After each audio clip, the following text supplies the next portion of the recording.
Hello, everyone, and welcome to Zest with me, Shel Marie, the podcast that will take you on a journey from the hustle to the harmony, fueling your passion whilst finding your peace. Today, it's an absolute pleasure to welcome Jennie Reed, an English pronunciation coach and founder of Excellence in English Education, devoted to helping people feel confident, proud, and heard in their spoken English. Through her compassionate, human-centered, shame-free approach, she invites us into a space where accents are honored, voices are reclaimed, and communication becomes a bridge, not a barrier. So what happens when we start trying to sound right and just start sounding like us? That is what we will explore today. And if you feel called, I invite you to share a little love by subscribing for future episodes. It costs you absolutely nothing, and it allows this powerful episode and this and all my powerful guests and their wisdom to be shared here today. I will get my words out in a minute to reach many more hearts. So thank you if you have already. It's much appreciated. And may this episode bring you confidence, clarity, and courageous self-expression. Welcome, Jennie. Thank you so much for inviting me to be one of your guests on this amazing podcast. I'm really honored to be here today. Thank you, Shel. You are so welcome. And something that, because I always love tapping into that curiosity, and something that just really I'm really interested to know is, where did all this begin? Because I believe the things that we really focus on and we believe in usually have a background to them. So feel free to share if there's anything you feel would benefit the listeners. Yeah, absolutely. So most recently it's come through in my work, but actually this probably started as a teenager. I grew up in Essex in the southeast of England, and there is a bit of a stereotype connected to the accent in Essex. Doesn't help by certain but when I went TV shows. Absolutely not. But when I went to secondary school, I went to a school in a nearby town, not my local comprehensive, and I met with people from all over the county, and a lot of them had come from private schools, and I ended up changing my accent to fit in with the people around me. At the time, I wasn't aware that I was doing that.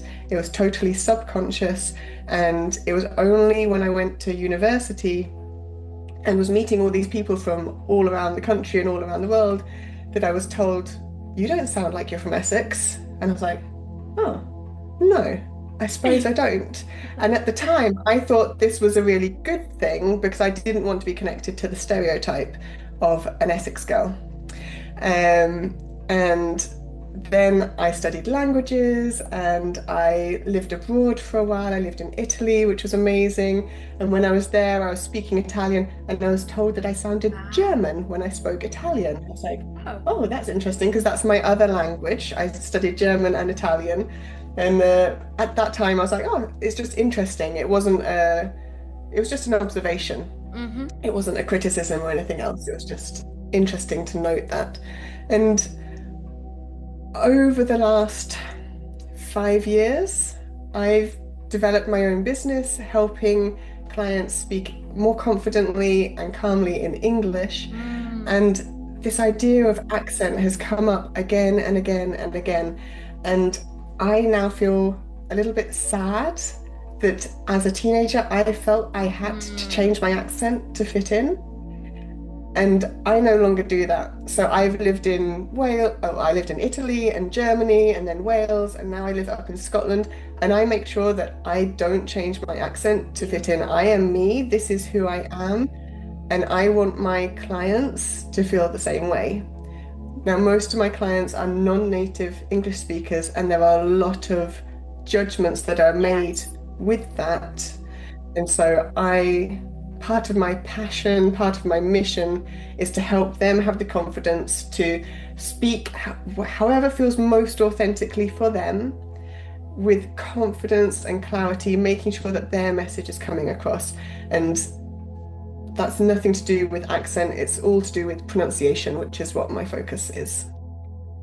Wow, thank you so much for sharing that. And it's probably the reason why I really wanted to speak to you because I too had my own experience of this growing up. So, and then when I was training to be a teacher, ironically, and so basically I was an army child, so we moved every 2 years.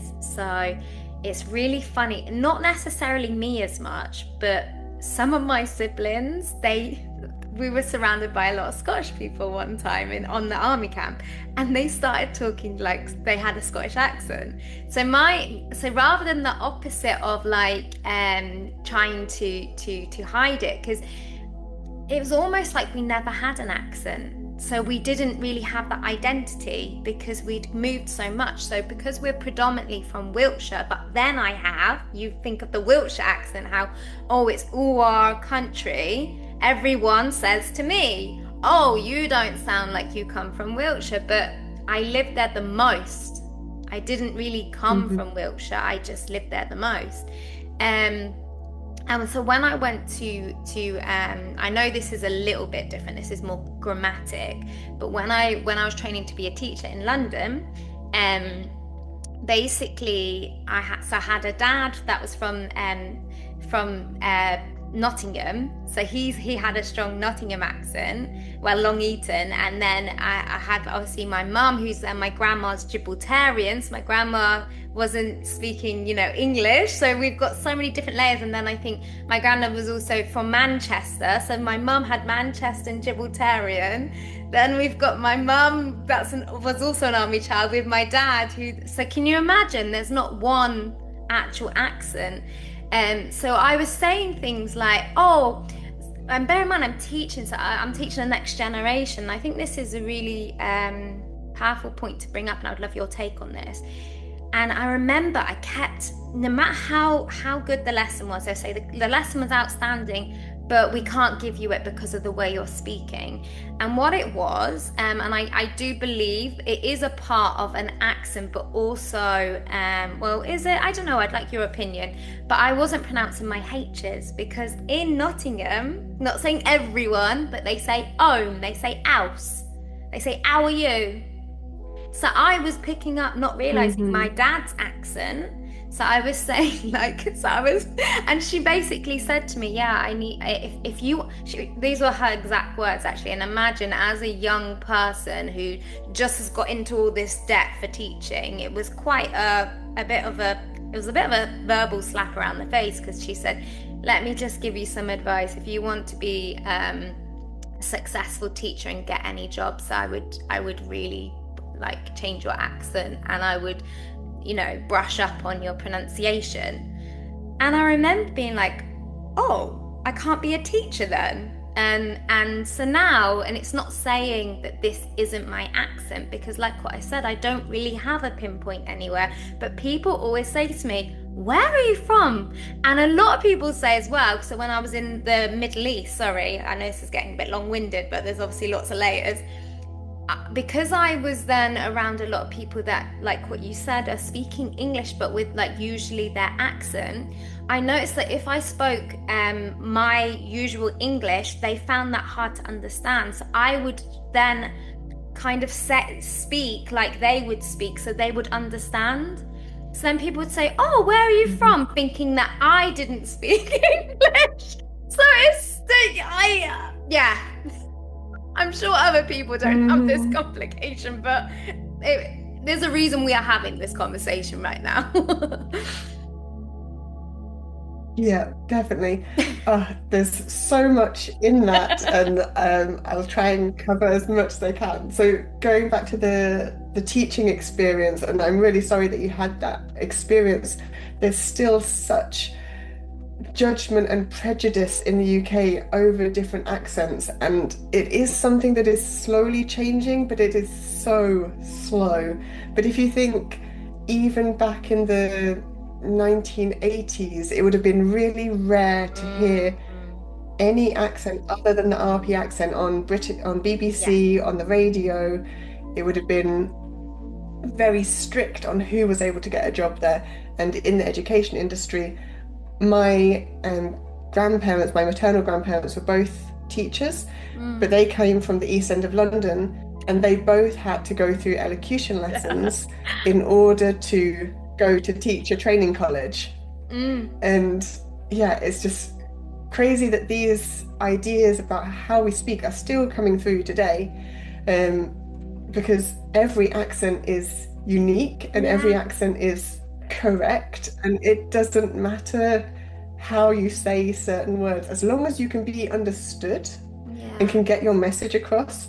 And this is where the international community is interesting, because Mm. there are now Yeah. actually more native English speakers than native English speakers around the world.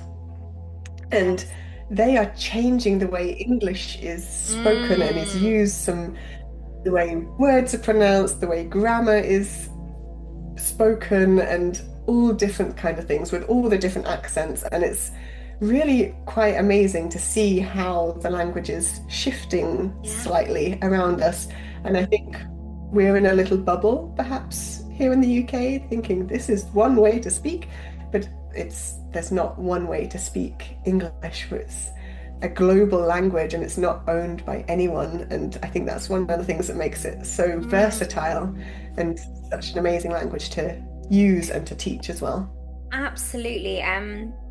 You brought up so many powerful points there, and I guess like as much as what like you are 100%, and I agree, and I feel there's a beauty in different accents as well, and a lot of people you can remember them by often their it could be their tone, their whatever, their accent, their way they say things, like um but the thing that was really interesting as well, and I know this is focusing on teaching, and there's a lot more than just the teaching, but because we're talking about that. The other thing, so when I was an international teacher, so obviously these children are coming in and English isn't their first language. And then, we have numbers, for example, and we had Irish and Scottish teachers. So obviously some of them, the children are saying 1, 2, 3. So you can see from a parent's perspective that is particularly paying for the education. So it's a really hard one, because that teacher has been employed based on how they speak, how they represent themselves, going into that classroom, and then ultimately it's like, because then these parents, that they're speaking the way, or like even say, hey lassie, and then the children are saying lassie, and they're starting, these little, like, multicultural children are now becoming little Scottish children. It's just really, like, it's incredible as well. But yeah, I always find that really, really a tricky one. Yeah, it's definitely something that comes up a lot in my network. I have yeah, teachers from all around the world, but yeah, being based here in Scotland, it's something that has come up. It's not necessarily a problem from my perspective, Yeah. because the words that are used and are words that are understood Yes, generally. yes. And the idea with the accent is, as long as you're consistent, you'll Yeah. be understood. So whether you say three or free or tree, it doesn't really matter at the end of the day, Yeah. as Yeah. long as other people understand what you're saying. And I think this is something that we as British people have to unlearn, because we've been told that RP, received pronunciation, or the King's English, is the proper way to speak or the best way to speak, and that's what you Mm-mm. should aim for if you're looking for clear communication. But actually, that's not true. No.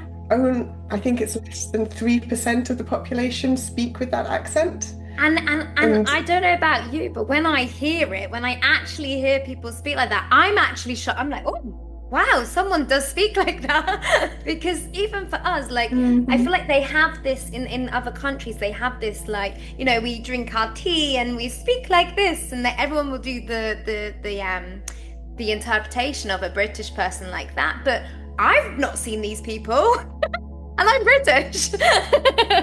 So yeah, it is so interesting, isn't it? Yeah, definitely. And I think that our accents are such a huge part of who we are. Yes. They are part of our identity. And I Yes. think that this is something that we sometimes forget about when we're judging other people for their accents or judging the way other people speak. But yeah, I think it's something that we need to Yeah. take into consideration. Absolutely. And I think you just said a really powerful word, identity, because I realize now I almost had that. I didn't really know my identity growing up, because it was so confusing. But that again is about the whole labeling and putting into a box. Like I didn't need to be.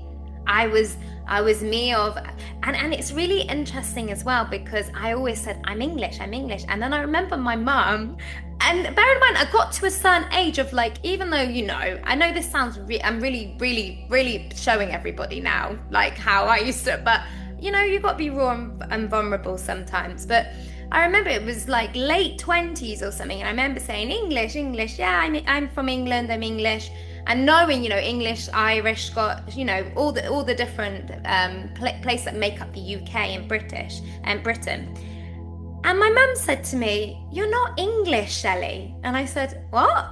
I said, "I am." She said, "No, you're not. Your nan is from Gibraltar." And I went, "Oh yeah." And she went, "You're not English. You're British." And it's so funny. We say these things, but we don't always understand them, like really understand them. And I think that gave me, so that's really interesting because I always had this confusion. But when I then, it sounds so silly, but to hear you're British made me think, oh, so that's why there's no pinpoint to anywhere. And it kind of gave me that identity, that sense of freedom, which is, yeah. But even though, like what you said, is often unconscious, I wasn't aware until like verbalizing it at a later point of being like, yeah, when people say, "Where are you from?" And I'd be like, that's a really hard question for me to answer. Yeah.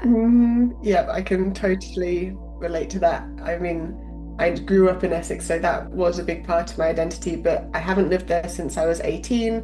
I moved around a lot, and I don't feel English or like a person from Essex anymore. I definitely No. feel more British. And actually, having lived in Europe, I would actually identify more as a European. I have values that cross outside of the UK as well. And Yeah. I think that the world can be a very small place, and that can be connected to the way we communicate as well. Absolutely. And so thinking about, because obviously we really want to think about the other people listening and that may be intrigued by this, whether just curiosity or because they maybe know that they are maybe lacking in their communication skills because of again their accent or things usually people have said, because usually I think it comes like what I said, it was almost like I wasn't aware of this. I didn't even know that used to exist. I used to say free and free, and she said to me, "It's not free, it's three." And I was like, who on earth does that? But then, ironically, teaching phonics, I had to teach this to the children. So I went, oh, but imagine I got to the age of like mid-20s to realize, oh, I never knew that that actually existed. But I'm so conscious of it Hmm. now. So sometimes these people come in as blessings, but also I think, when someone is almost like what you say, that they're almost living a double identity, or they're having limitations because of, could be what someone else says or what pressure they put on themselves. What kind of things do you advise people to really like to give someone something tangible that they could take away today, or a different mindset shift of just owning their power again and being proud of it? hmm So I think the first thing to say is if anyone else has an opinion on the way you speak, that says a lot more about them than it does about you. And Yeah. it's probably to do with their own prejudices, their own history. Maybe someone said something to them about the way they communicated at some point. And so I would say, like with anything, don't worry about what other people Mm, say. It's all about how you feel. And maybe for some people, that will be making some tweaks if that's what you feel you need. But actually, most of the time, that's not necessary. Maybe it's about building up your confidence. So giving yourself the opportunity to speak more authentically or about your passions or go into something that you enjoy doing rather than doing something that someone's told you should do. And I think that these things combined can give you that empowerment to yeah, lead your own path. absolutely. Yeah, that's beautiful. Thank you, Jenny. Um, yeah, I think that that's really powerful advice, and that's really nice. And I think like with everything, and I would love your opinion on this, but it's all something that we have got to want to change, that we have got to own, and essentially, like, of course, like, please connect with this incredible woman. Like, we don't have to do these things alone. Like, you can have that supportive network, which is why she's so passionate about doing what she's doing. But equally, you've got to step up. You've got to be the one that then uses your voice. You've got to be the one that then owns it. And that's not always easy to do, but just like everything in life, you know, when you first get on a bike, do you ride it straight away? No, a child will fall off. But then, or even crawling, because I think, you know, we say the bike, and some people are like, no, I don't know how to ride a bike. They had a traumatic experience. Okay. But a child generally you know, they start and then they start crawling. They're not going to say, no, getting up on my feet is not for me. No, thank you. Not interested. They keep going, they keep pursuing it and persevering. So I think, like in everything in life, if you're receiving limitations due to something, you know, whether it's your voice, whether it's your pitch, whether it could be anything, because even people's pitches sometimes, like I think Kevin Hart is a really great example of this, but he now owns, well, whether he did or he didn't before, but he owns it and he uses it to his advantage. Same as Sophia, oh, I can't remember her last name, the beautiful lady, you know, very Spanish. She owns it. Whether people think she's dumb or silly or whatever, if anything, she plays on it because she knows her value, she knows her worth, and she knows who she is. And they've actually almost become famous because of their voices and because of their characteristics. So I think there is a Yeah. beauty in owning it. Yeah, absolutely. There are world leaders who are having to communicate in English because English is the global language. Yeah. And so many of them have their own accents, which is great. And I have heard some people say that they should be using an interpreter or translator to have their message said more clearly, but actually, them using their own voice is really powerful. And Yes, that's also a statement showing that you don't have to be perfect, whatever perfect means. I don't know exactly. that I actually believe in perfection. But yeah, it's giving an example that you can do anything you want to do, and your voice, your accent, your communication is all part of your journey. Yeah, absolutely. That's And beautiful.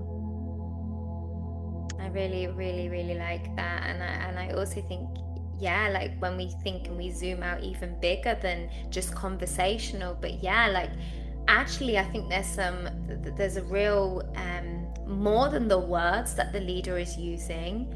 It shows a lot about that person who's in charge because they're owning it. And yeah, like what you say, okay, I also think there's a layer of judging someone's intelligence by their English as well, which is so wrong because again, you don't know how many, and this is the incredible thing. There's people that, well, like what you just said, that speak multiple languages. So your brain right yeah, now, okay, I know we're speaking in the native language, but when you're in German or you're in was it Italian?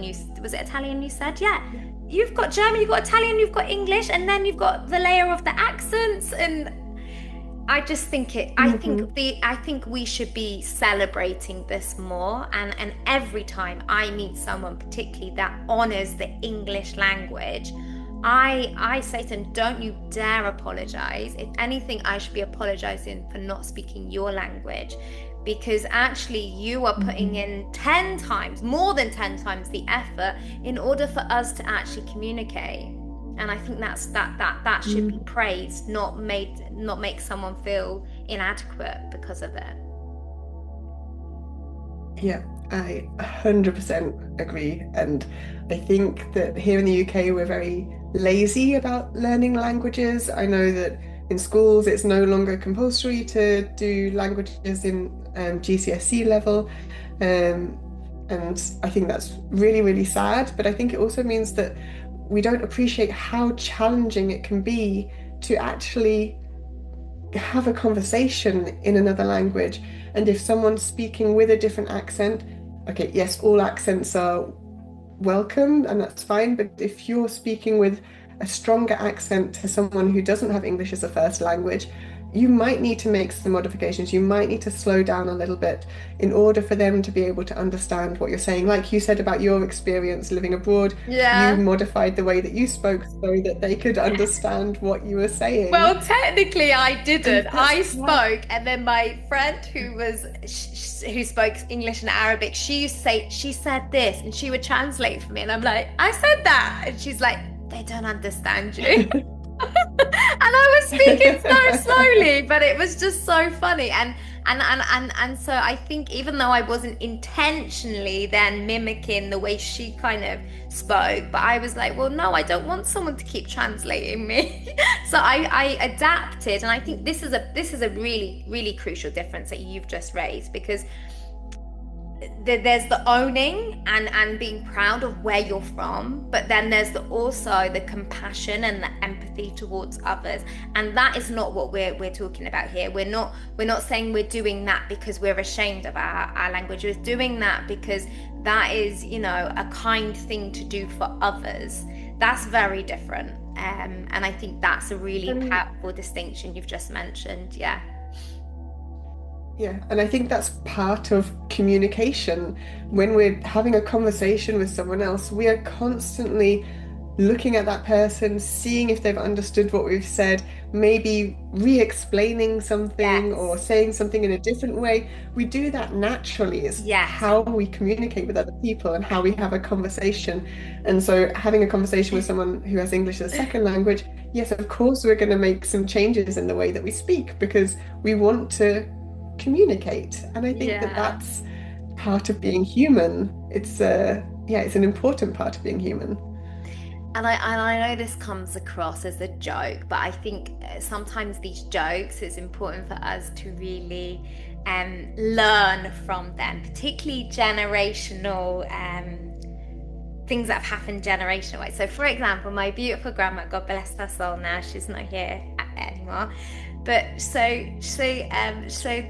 for example, in her area at the time, I remember there wasn't very many non-English speaking people. So when then the corner shop came and she had a resident at the end, and he used to sit on the wall sometimes, and you could see, and this is the other thing, you could still feel the heart, but the kind of lack of knowledge and understanding. So she should say, oh, so she's linking my arm, she's tapping me, she's like, oh, this man, he's lovely. And then she goes, hello, like, and I said, Grandma, he's not deaf. No, no, no, this is, and but for her generation, but that's the thing, you learn from it. And you could just see he actually enjoyed that interaction with my grandma. For me to then be speaking to him like that, absolutely not. And I think that's the other thing we need to realize. And like what you so beautifully expressed, when we're talking to a little baby, we're not talking like that to everybody else. So it's just, again, it's being authentic, owning you and your voice, but also just being mindful of the different ages, the different backgrounds, the different exchanges. And I think that's really great what you've expressed. Thank you. Yeah, my pleasure. And yeah, coming back to something you mentioned before about our voices being very powerful and being part of who we are, something that's come up several times in the last couple of weeks in my social media is about people starting to use AI to help them with Yes. communication.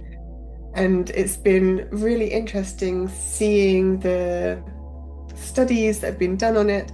And actually, listening to an AI voice is very different from listening to a human voice. And one of my colleagues was saying that actually our voices carry across all of our emotions, our history, our experience, which obviously an AI voice can't bring through. And it's been really interesting just looking at some of the research that's going into this at the moment, because when kids are learning languages, they actually don't learn to speak through watching shows on TV. They only learn to speak through conversations with other human beings. And this is something that's amazing. And I think that we need to make sure that we're applying that when we're learning languages as well as adults, because we learn much better when we have that communication with another human being. Yeah, absolutely. And like when I think of Duolingo, I remember, wow, for however many years now, I've been learning Spanish. But that touches completely on what you've just expressed, because I generally now can navigate, I can go to, say, somewhere that or read something that has Spanish, and I can generally navigate it, certain words, but someone starts speaking to me, it's all gone out the window, and it just shows how powerful it is and you've got to be brave. Like, you've got to be really brave and that's the other reason why we should be really thankful and kind and compassionate to people trying to learn a language that isn't theirs, because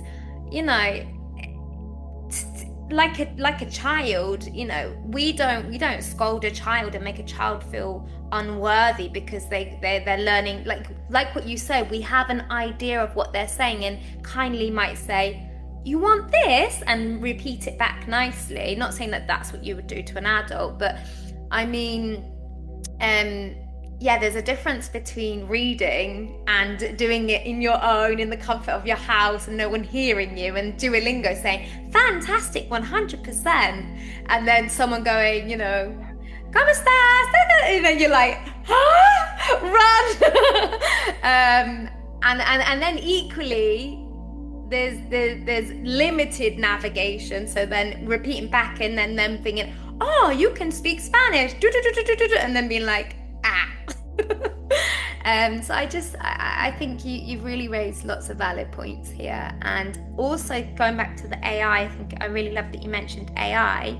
It's just using our tools in a wise way, because I also believe that there's so many positives in AI. So, for example, when I was in Montenegro recently, not many people spoke English, and they would use AI to either try and read what the English translation was so we could communicate, or listen to it and then say it and then learn that way, but still using it as more like a scaffolding prompt, rather than, but like what you say, still being in that brave, bold communication with someone, I think. And especially like if you're living in someone else's country, I believe you should be really honoring, especially living. There's visiting, you should learn, basic expressions. I think that's courtesy of the country. But to live somewhere, absolutely, like what you said when you were in Italy. Yeah. Yeah, I think it's really important. Yeah, AI can, all of these tools, Duolingo, AI, like, use them as a supplement to going out and having conversations with people, but also remember to be kind to yourself. Yeah. It's not something that's going to be learned overnight. Language takes time, and being kind to yourself and just making your way as best you can, giving yourself permission to make mistakes, because actually that's the best way to learn. and just taking it one step at a time and focusing on your goals, whatever your goals are for now. Your goals can always be moved at a later point. Yeah. But yeah, working towards each goal, and once you achieve that goal, celebrating it, Yes. really important. And then, yeah, taking it to the next step, whatever that is for you. Absolutely. And thinking about the power of the mind and what we tell ourselves as well. I think we should be really conscious of what we're telling ourselves, because, you know, many people say, oh, I can't. Oh no, languages are not for me. And I was one of those people. And guess what? I couldn't learn languages. But then my dad speaks, I think, 4 to 5 languages. So it is in my Mhm. family. My little sister, she's currently, her boyfriend is from Brazil and she's learning Portuguese. So, Mhm. but again, my sister, she loves it, and that's the other thing, the drive and the passion, and she wants to Yeah. do it because she wants to have that fun communication, you know, with him and his family. And so Hmm. I think sometimes there are we the intention behind why do we want to is a big driving force. And Yeah. also yeah, just even when you know, even if the app or the person is telling you you can't, don't let that become your reality. Tell yourself you can, and you will. It might take you a little longer, but you will get there. And I think that's Hmm. also really really important to to Yeah. really keep that mind strong, I think. Yeah. As I said to one of my clients earlier this week, our brains are really powerful, but also a little bit stupid. So if we tell ourselves something, Yeah. it will want to prove us right. So if we're Yes. saying, oh, I can't, or languages aren't for me, our brain will look for every opportunity to Yes. show us that You are that's so true. right. Yeah, exactly. Yeah. But if we say, oh, I could try and do something, I could try Yes. and learn some Spanish, we're changing that mindset. Mm. And I think, yeah, reframing it as I'm learning to do something or I'm making progress with something. And this can then just, it's only a small tweak, but it can be really powerful to change that. Absolutely. Hmm. Wow, it's been such a pleasure, Jenny. I really enjoyed this conversation, and I truly believe a lot of people are going to benefit from hearing. So I really appreciate connecting with you. I'm going to put all your details in the notes, so for anyone that wants to reach out to you, I think this would be a really good opportunity for them just to find out more. Obviously, if there's anything else you want to share, feel free. Um, Thank you for having me on here. It's been a real pleasure talking with you. And yeah, people are welcome to get in touch. I'm on LinkedIn and people are also welcome to email me. That would be great. Beautiful. And just one final thing, it doesn't have to be related to what we've spoke about, just off the top of your head. If someone was listening right now that and you felt like there was something they'd really benefit from hearing, what would you tell them? I would say that communication is all about getting your message across. And whatever way you do that, whether it's with your body language, with your voice, with your eye contact, all of Mm. these things combined help you communicate, help you connect with other people. And once you find that connection with others, this is what's going to help you feel more confident and be able to communicate clearly and with authenticity. So have fun. Beautiful. Thank you so much, Jenny. Thank you so much for your time, and I hope you have a beautiful rest of the day. And for anyone listening, please share some love if you haven't, and subscribe to this channel. And of course, if you want to write anything in the comments, I will always be looking, and I'm sure Jenny will have a look as well. And if not, I always communicate everything to my beautiful guests. So thank you so much, Jenny, and thank you for everyone who's listened.